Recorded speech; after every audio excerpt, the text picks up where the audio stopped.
आँखी के नशामा ऐसन खो गे वो मैं, जैसे नदिया के धारा माँ मिल गे हो मैं। ओ मोर सोना, ओ मोर जाना, तोर बिना जियरा नहीं लागे रे। तोर आँखी के नशामा ऐसन खो गे वो मैं, जैसे नदिया के धारा माँ मिल गे हो मैं।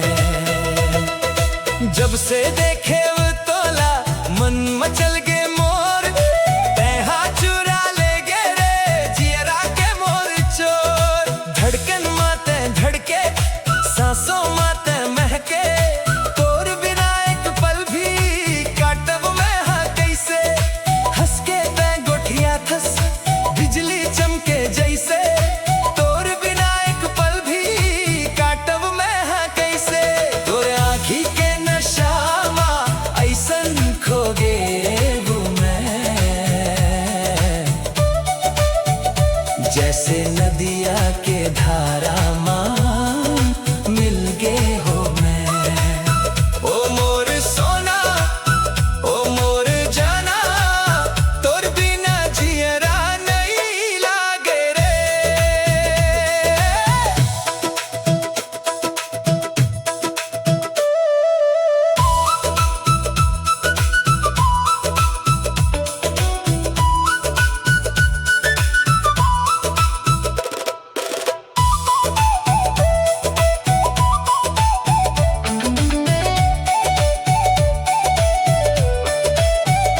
छत्तीसगढ़ के गोरी ते है रूप के खजाना, तोर पाछू घूम थे ये पूरा जमाना।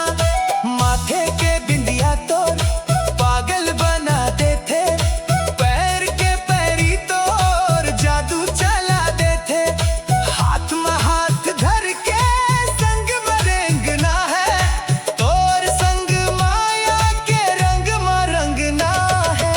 आँखी के नशामा ऐसन खो गे वो मैं,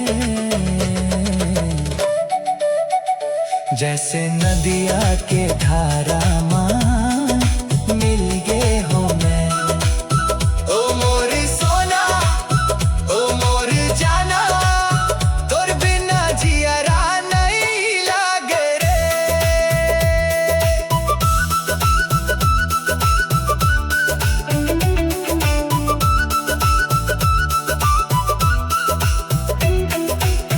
दुनिया छूट जाही तोर माया नहीं छूटे, सांस ये टूट जाही तोर साथ नहीं छूटे।